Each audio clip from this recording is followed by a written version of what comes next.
যখন মদিনার গুরুত্ব কমে যাবে ঠিক তখনই জেরুজালেমের গুরুত্ব বেড়ে যাবে। সারা ওয়ার্ল্ডের মাথা ব্যথার কারণ জেরুজালেম। ঠিক তখনই শুরু হবে তারপরের কথা, যখন মদিনার গুরুত্ব কমে যাবে, জেরুজালেমের গুরুত্ব বেড়ে যাবে, ঠিক তখনই শুরু হবে মালহামা। এই হাদিসটা রাসূল তার সাহাবীকে বলছেন, তার নাম মুআজ ইবনে জাবাল।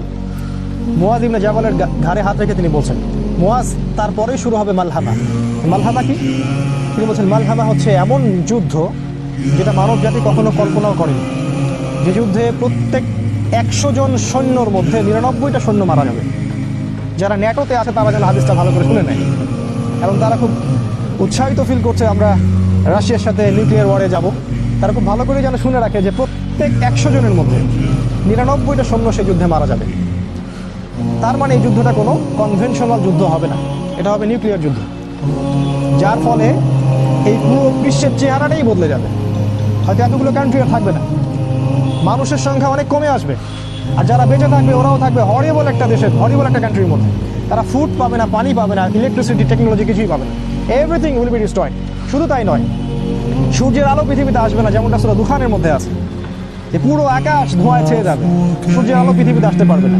আপনারা পারমাণবিক বিস্ফোরণের এই মাশরুম ক্লাউডগুলো দেখেন, সারা ওয়ার্ল্ডকে ঢেকে দিবে। তিনি বলছেন এই মালহামায় এইরকম একটা অবস্থা হবে, যেটা আমাদের সামনে। আর অফকোর্স আমাদের যারা স্কলার্স অফ ইসলাম তারা বেশিরভাগই হালুয়া, রুটি, বিরিয়ানি খাচ্ছেন এবং ঘুমাচ্ছেন। এগুলো নিয়ে তাদের কোনো মাথা ব্যথা নেই। মাসিহুদ দাজ্জাল, যে মাসিহের অপেক্ষায় স্টেট অফ ইসরায়েল বসে আছে, তাদের একজন মাসিহ আসবেন, এবং সেই মাসিহ যখন আসবেন তখন সারা ওয়ার্ল্ডকে তারা রুল করবে।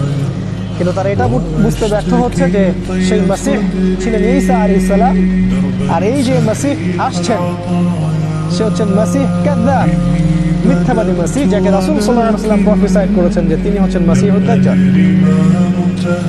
এন্ড অফ হিস্ট্রির সাথে ইহুদি, খ্রিস্টান, ইসরায়েল, ব্রিটেন, আমেরিকা এবং মুসলিমদের একটা ঘনিষ্ঠ সম্পর্ক আছে।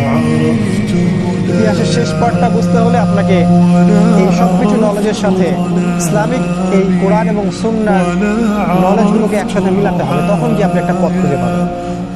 আর শেষ করার আগে আমি যে কটা কথা বলতে চাই সেটা হলো এই যে আল্লাহ এবং তার রাসূল আমাদেরকে